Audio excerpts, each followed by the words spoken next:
Hello, everyone.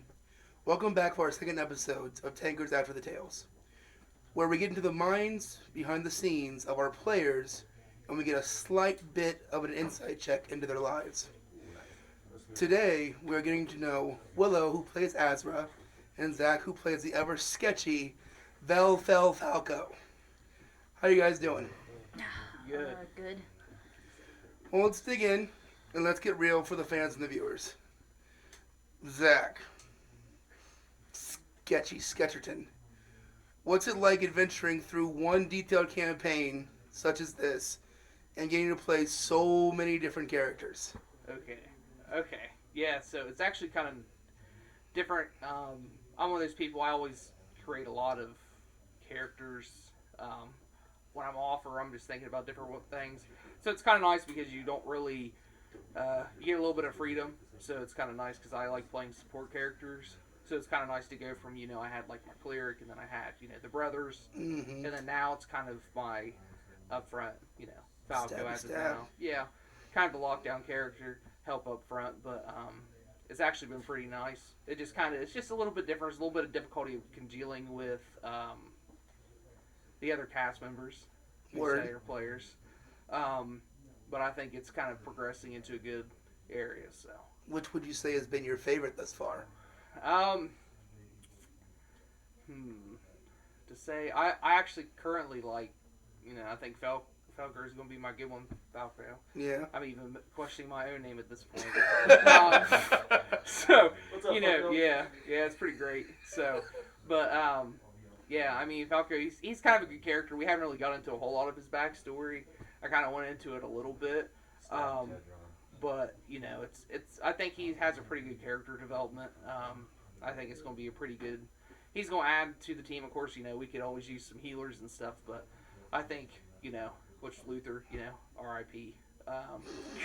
He My could have buddy, been. we came over on a ship. Yeah, he could have been cool too if I would have just kind of. That was my first time playing cleric, so I kind of was just like in the mindset of like a lot of people of like clerics are heal bots, and you're just there to cast healing word to do this. But there's a lot more, of course, if anyone watches Critical Role. You had campaign 2, where a lot of times it's more of healing was a back feature like that. That's like you could heal, but a lot of times it was more of like aiding and doing that aspect. But definitely, I think Falco is going to be.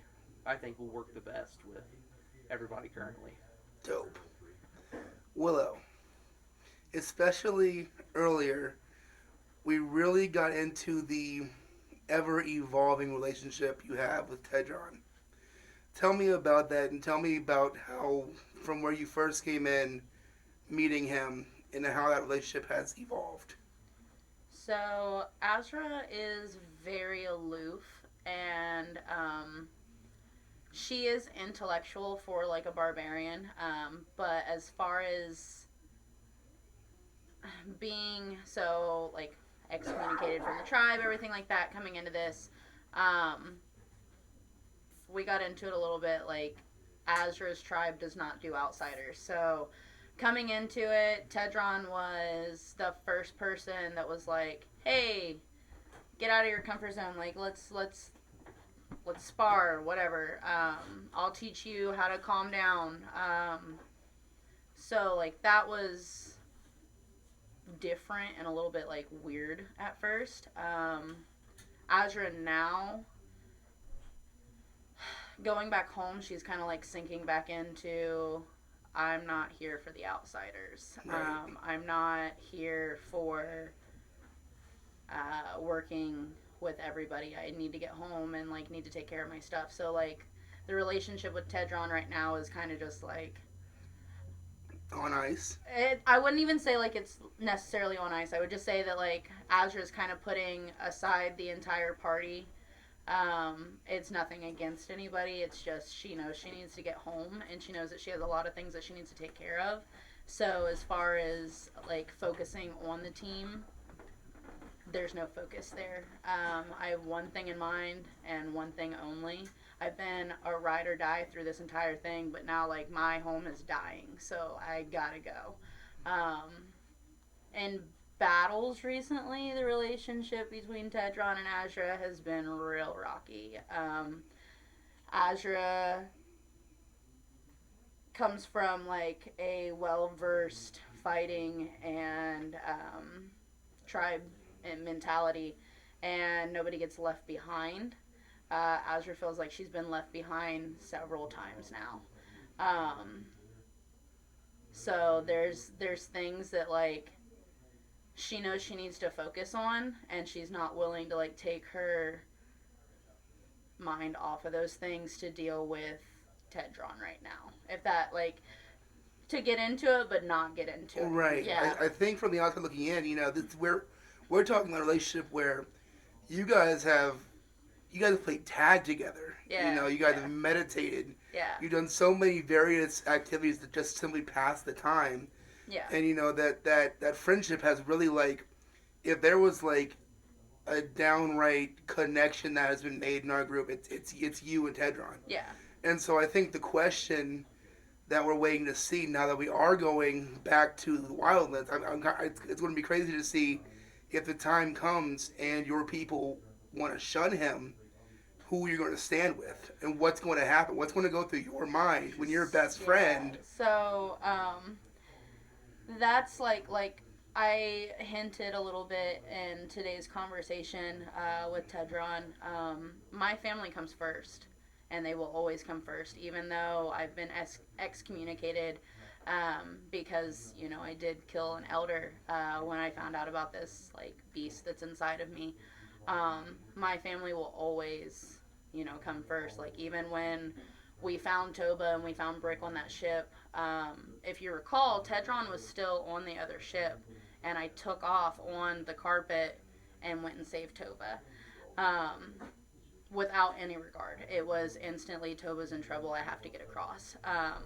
So Azura's family comes first, and that is something that I think when we get back to the Wildlands, I think the party's not going to be so excited about, because like I said, Toba and Brick are not the same people that they were when they were on the ship. Azura is not the same person that she is when she's with her tribe, and that is something that like is really going to come into play soon. So To be continued on that. Zach, my boy, do you find it difficult to hold back? We talked about you playing different characters, and each time you play a different character, that time that character is around, you sync up so much information, or that character does. Mm-hmm. So do you, Zach, find it difficult to hold back certain information that your other characters knew, and not letting Falco have more knowledge than he should? Basically finding it hard for your character not to meta. Yeah. Personally, my play style, everyone plays it all different.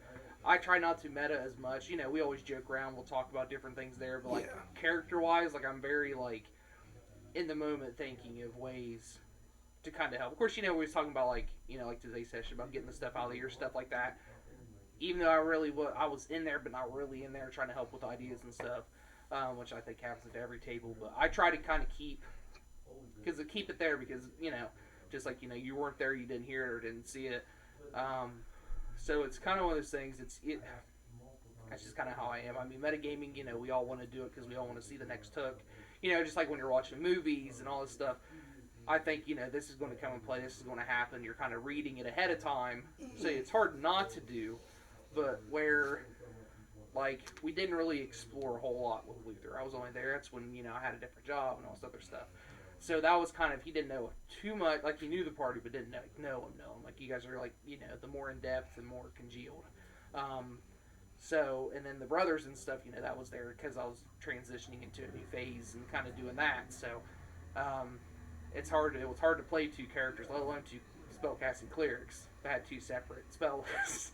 You did really well. Oh yeah, that was impressive, my guy. It was a little bit difficult, but like I said, they were more for healing support, just like I do a lot of my stuff.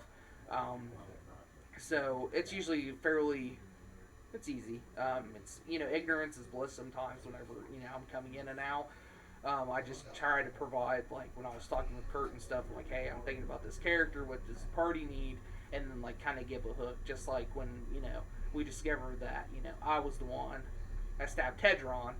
I wasn't expecting it to be flushed out like straight episode 1. And it caught me off guard because you look through it and I was just like, oh shit, here we go. Here we go. It did not end. It didn't start the way I wanted to at all.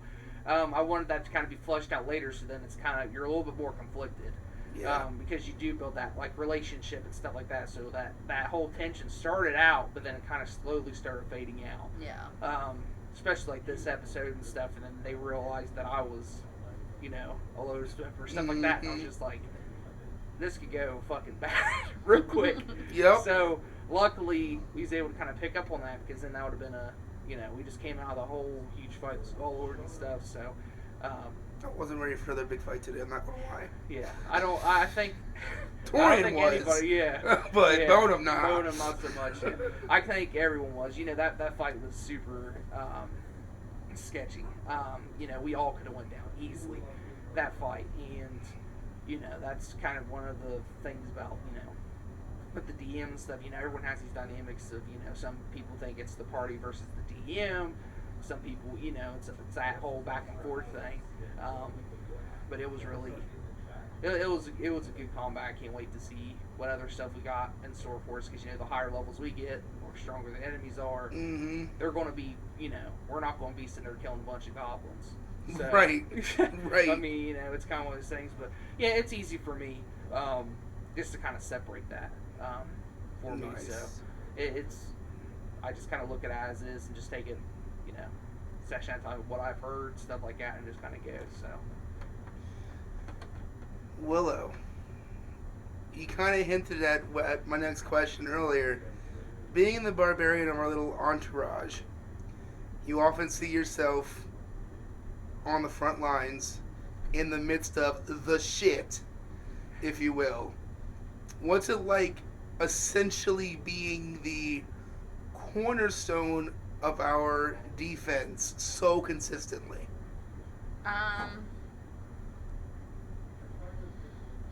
Azure gets conflicted with that a lot, because like I said, I do come from a tribe background, and I did hint with Tedron and I's conversation today that my tribe is not all barbarians, and that was a dig. I will say that was a dig, because I am traveling as the only barbarian.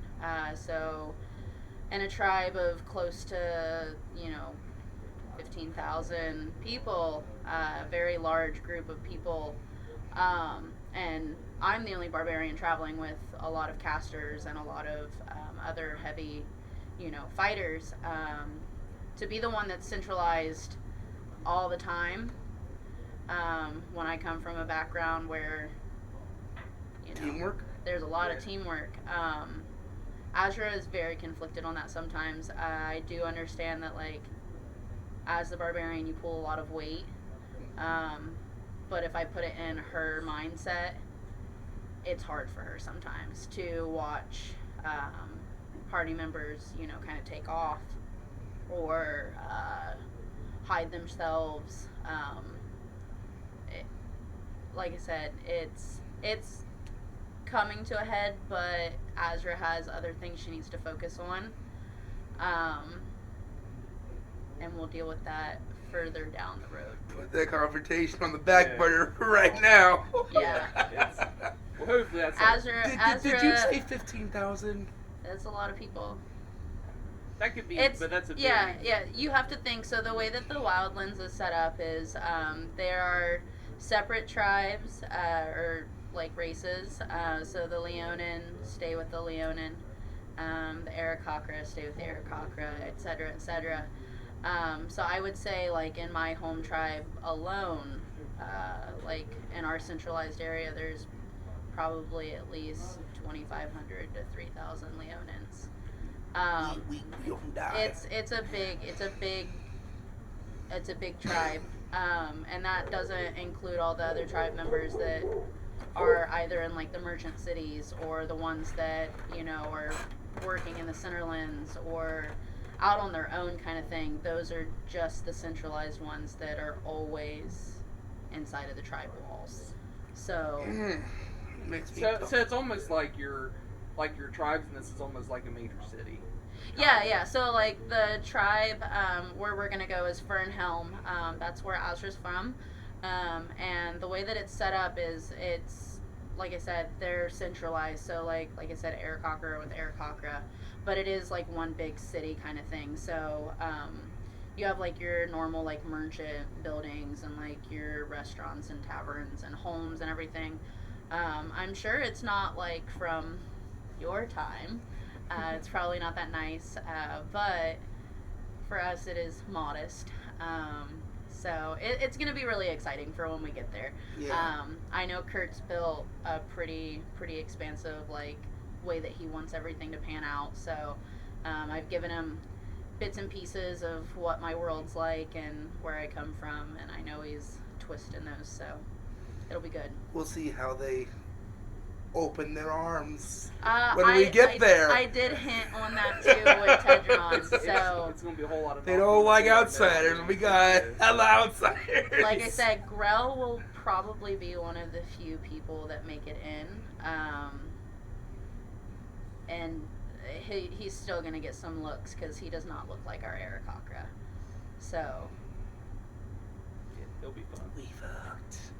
Nah, So, let's talk about personal goals. We'll start with you. What are some personal goals that you have for the campaign? What does Azra want to accomplish? Azra's number one goal right now is find Kara.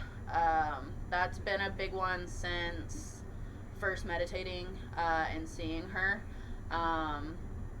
Learning more information about Kara has led to her realizing that what's happened to her is not necessarily a bad thing. It may not be a good thing either, but it's not a bad thing. And I feel like the key to figuring out everything with her is going to be Kara. I would say majorly when I first came into the campaign, like this is my first time in a like serious campaign and like playing all the way through. So the number one goal there was just getting in the mindset of Azra. But right now her goal is Kara, make sure home is safe, and then we'll see where the adventure takes us from there. Noise. How about you, Falco? Yeah. I mean, really, just like I discussed with Curtis, so I know everyone has their own little arc and, you know, their backstory to try and get to. I necessarily didn't really need that for this character, just where I came in so late, because we're already, like, level 12 and stuff like that. Yeah. You know, campaigns can last long, but, like, you know, it's just one of those things, too. It's, my main thing is I was trying to figure out who was, you know, the actual head of that organization. Was kind of conflicted on, you know, they have a bounty, they do not have a bounty. So I was trying to figure out who was the right one and kind of redirect that. So right now I'm just kind of working, not really contract to be with the group, just to be more, just more of a support thing. So kind of one of those things, especially when we've been fighting stuff like that and all these different events, you know, I was kind of tied into just to help the group. So my main thing is just to make sure that we can at least do, you know, the best that we can as far as we can go. Because I'm there to be, you know, I'm helping, trying to be, you know, because we're, some of the backstory that we have touched on just a little bit today was where I kind of went from doing the assassin trade and switched over and was doing like gladiator work. So I enjoyed the attention. I enjoyed all my skills in combat, so I can kind of incorporate that together. So it's almost a performance for Falco. So that's why I really went with the swashbuckler route, because a lot of times it's just a one-on-one combat. So it met my kind of flavor, how I wanted them to be, kind of you fight me, only me type of mindset. That's why I usually try to protect other people, stay in front lining, and just try to help alleviate some of that pressure that she was feeling, being, you know, barbarians are always your meat shields. You know, you're always playing this, or even some paladins are like, okay, well, you wear heavy armor, you got a shield, you get stand out front, you do whatever. Yep. That can be frustrating for sure. Yeah. But you know, it's even though just because it's that doesn't mean that's the only thing you have to be. Right. So it's kind of one of those things too, where I, you know, I'm trying to help be that front line. So it's not just because if she would go down, that's a huge hole in the group because then you're probably would be next in line for front runner just because you're doing melee. Tedron's more just hit and run, guerrilla style fighting. So yeah, a lot of More running. stuff. I kind of well, it is. Then he realized he had a lot more hit points than what he did, so he's able to say. So I enjoyed it. But yeah, it's definitely kind of I kind of want to see where this kind of rides up because especially where I've been doing these like insert person to help group characters. I leave my backstory almost completely wide open. That was, so like when I was building Azura, I came in late to the rest of the campaign, and I left pretty much everything blank. I said, this is what's going on, this is why I was, I left my tribe. Yeah. And Kurt's kind of just like built and twisted. Like Kara wasn't part of my backstory. So, really? Yeah, to find out about her while we're doing this and his mind, just the way that it like worked, has really built my arc. She's not mine. That is all. That's all him. Yeah, that's what I kind of like too, especially when you just come in. Like we didn't get like that session 0 where you're sitting down, we'll make these characters. This is our world. So it's hard to world build when you get new people introduced. Like, oh, now I have to incorporate this, incorporate that. Right. So that's what I said. Like, don't really focus on me a whole lot. If you want to dive into it, we can. It's not a big deal. But a lot of that stuff, I'm just there. It's Black Lotus stealing stuff. Like sometimes I really don't even know. Sometimes, the whole scenario today. I didn't know. I knew they were a worldwide organization, but I thought they were more operated. They didn't have places like that. Right. So I mean, it's kind of one of those things. It's kind of neat because it's a surprise to me. But overall, it's just neat. Yeah. But yeah, I mean, if we could. If we want to explore that or kind of dip a little bit into that, that's fine. But Falco's just there to help out and what's all going on and get this, if it was, the real leader to order hits or not, or kind of get to the bottom of that scenario. So he thinks he's just there, but he's the leader. The whole time I was actually the BBEG. I know. Yeah, that's what everyone thinks. I'm not. Yeah. You did stab Tedron, so we never know. It was. I mean, I could have done it again. Didn't you actually do it again? No, he only stabbed him once, Okay. Yeah. I thought when you first joined us, you stabbed him. No, he tried to stab him again, but he didn't. Yeah. Yeah. I actually gave the dagger that the character stabbed him with. Yeah. Gave it to Grell. Yeah. Yeah. So. What are a couple things, Zach, that you do? A couple cool hobbies that you have outside of the realm of D&D. Outside of D&D. I like painting. Really? I like doing smart. Yeah. So I paint a little bit. I also do I like fishing.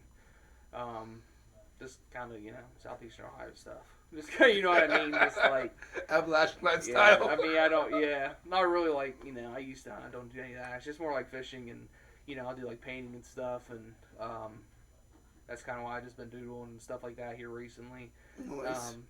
But yeah, like even like crafts and stuff. Like I made like those little dice towers and stuff. Yeah. That's just stuff that just kind of comes to me, stuff like that. So, yeah, I mean that's mostly just kind of what I do. I mean, most of the time I just play games and hang out and dope. Do D&D. So. What do you do outside D&D? I know what you do. Well, what do you do outside D&D? I do a lot.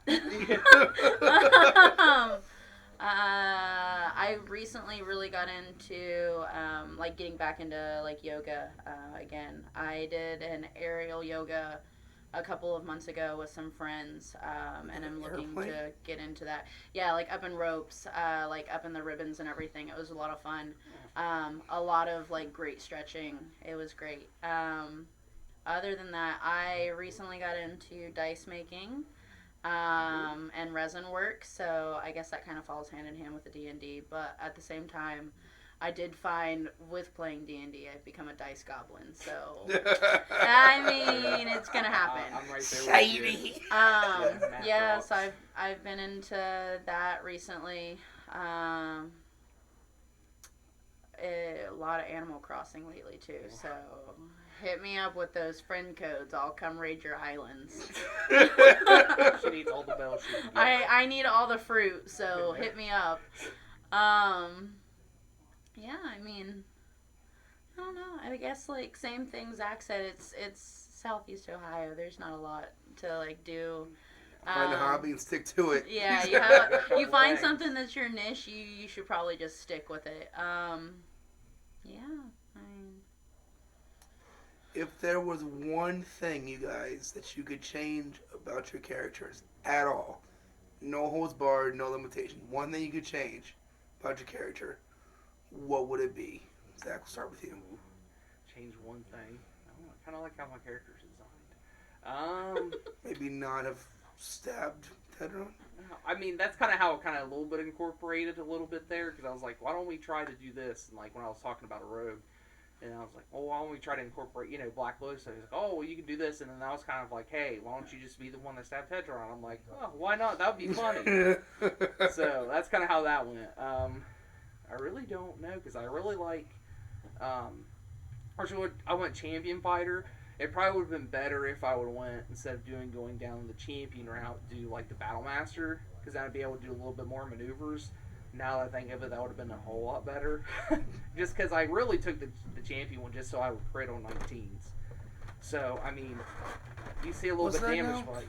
On the champion fighter, you crit on 19s. So, but they don't, other than that, I think the champion fighter does offer a lot more. Like, you can get in the way of stuff, and you can disarm opponents, stuff like that. So that's kind of like when I sit there and now I think about it, that would have been a better route. But there's always the next character, so. Right. Anything you would change about Azura? I know that a lot of people are probably going to be like, you'd probably not have stabbed that baby, huh? I think it's core to your character. Yeah, I mean, Azura, that happened. I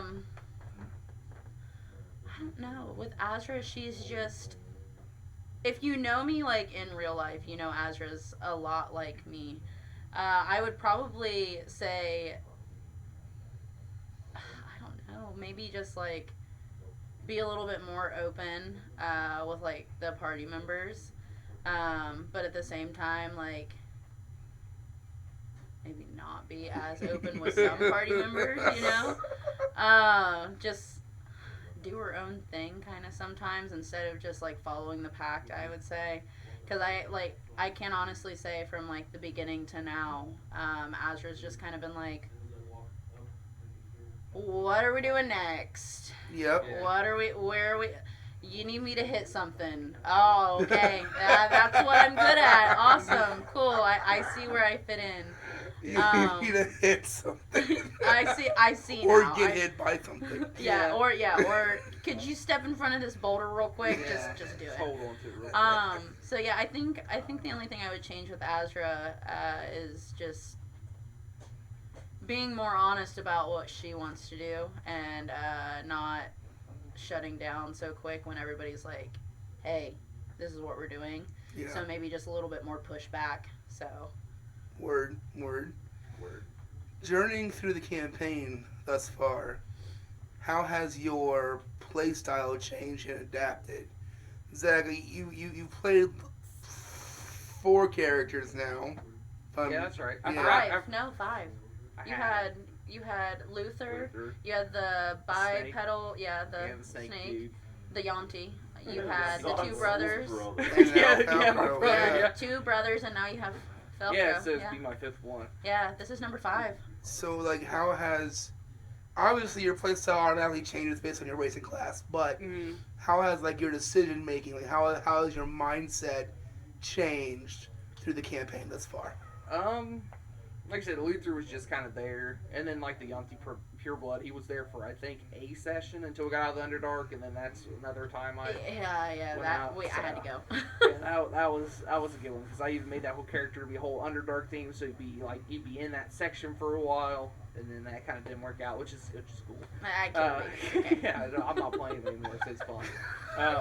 Also, your cousin got murked by Bottom 3 times. It's all right. It's okay. It happens sometimes. Which one was that? You remember the snake I played, the Shadow Sorcerer? Yeah. The one that you wished to there. come back.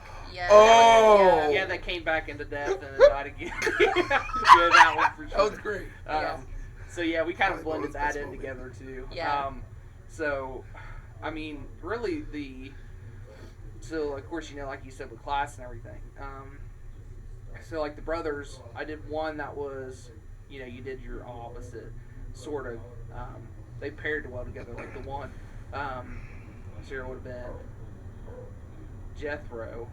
He was the Battle Forge, so he was more that up front shield and flail, like going and being the front of everything. And Monty was more of that support, ranged style. So it was kind of more of a supporting healing, which they both carried healing, but they were kind of more out for, so they were attached to you guys when he was doing the big fight in that city. So it was more trying to keep everybody up, not really attached to the party. And this one here is kind of the same kind of scenario. I was just kind of thrown in, put on. But it's hard to do all that stuff. But I mean, the playstyle, it's more. He was always probably a little bit more standoffish, a little bit charismatic, but nothing too bad because we really haven't been getting into too much of that since he joined. But he's a little bit of an asshole. A little bit, like just a sarcastic asshole, I guess is the term. Like, he sit there and said, well, we got to make it even or whatever, and then he hit me with this rope of stars or whatever, hit me with matching missiles on top of the building. And I just used his racial just to pop back up in front of him and say, okay, are we done now? Where are we going? So, I mean, there's different ways how I kind of seen him, but that's kind of how it is. Almost like, the person thinks, not really him thinking he's like hot shit or anything, but he just knows that he's good at what he does for some time. I feel like it plays well though with your like background and everything. Like I mean, you're an assassin, you're a champion, like you're gonna be a cocky asshole. Like, so I just try to embody that. Yeah. So I mean that's kind of what it is. It was a different personality change. I tried to do a lot of different ones when they were different. Characters that have different personalities. So. And just so we're clear, Zach is not an asshole. He's one of the nicest No. guys I've ever met. Well, depending on who you ask. But yeah, it's really not too bad. But I've always tried to do that, like deep diving, like trying to really develop that character because there's a lot of people think D&D, they're thinking more combat oriented. There's some people who are there just to be there in the game. There's some people who are there just for they absolutely love and go through RP really well, and that's their main focus. And then there's the people who love combat, like seeing high numbers, your min-maxers. I mean, you're just doing the combat's great because that's when you get to see your build kind of come out. Because you can roleplay any class, anything. That's what's kind of nice too. You can make a barbarian who's super smart and charismatic and everything else, and then just be like a klutz and falling on their feet. They're not, they're not going to give you the most damage, or they're not going to be the tankiest tank, but they'll be more memorable, more iconic type of thing. It's great. I mean, I personally just like how the role-playing aspect, I love all parts of the game, but I prefer role-playing. It's just kind of weird because I'm just kind of introduced into the group, so I don't have that sense yet, but it's getting there. But there'll be more to come for that for sure. So. Word. How's Azura's playstyle change? I guess your playstyle as Azura. Azura has grown a lot. When I first came in, Azura had the mentality of it's every person for their own. Figure it out. Don't make me have to, finish your battles for you. If you can't finish it yourself, then why should I help you, kind of thing. I mean, we saw a lot of that in the Underdark. I called the Queen of Itch I killed 4 Kingsguard and A baby. and a baby. Well, That was all. Venus, That was yeah. all within one maybe 2 episodes. Like Yeah. Azura really I think went I on a was, like, rampage there. 2 or 3, yeah. Yeah. For sure. So looking back on, just I mean, she. Looking back on when the curse first happened, and how she just kind of like didn't care about anything, to now there's more information about what's happened, and then now she's trying to be more part of the party, trying to be there, but then, Just in time to be pulled away. Yes. yeah, like I really growed a lot and was just like, I gotta calm the fuck down. I gotta like focus more on being calm. Like I can't, like I said, Azra is a very intellectual person, and wants to learn and wants to grow. But now with everything going on with Kara, like I'm ready to go home and make sure everybody that is family is safe. Right. So her fight style has not changed. Her mentality has changed. That's going to be exciting to see, especially next week. So now that we're gaining traction and we're getting more attention as a D&D group, what do you hope the viewers gain from watching our adventures and all of our shenanigans? We'll let you start. More traction, more following. Major thing that I would say is we started from literally nothing. We started in Kurt and I's really crappy den. Yep. And we're still working on it and still learning and improving. The number one thing is, if you have a group of friends that want to get together and do something together, don't be afraid to do it. Just go ahead and do it. Sit down, create the story, have fun, and remember, at the end of the day, it is fun. It's not. It's not something that you have to stress about. I would say there have been some times that, now that we are gaining a following and we are getting some traction, there are things that we stress about. But So much. but remember, at the end of the day, it's for fun. You're having fun with friends. You're setting aside time to create a story with those friends.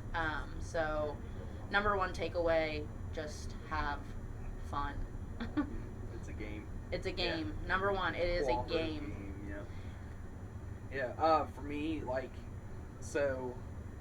going home, what you said, getting that, that group and playing and stuff like that, we all have, all our stuff. It's kind of nice just to kind of do this as your little escape, playing, especially if it's D&D involved, just taking those risks of just trying something, doing something different. If you have, group, even if you can't meet in person, even online, doing, Roll20, whatever digital format you use, it's always good to have something other than this. Just kind of get, everyone plays video games, stuff like that. I think escape is kind of a nice way to do it.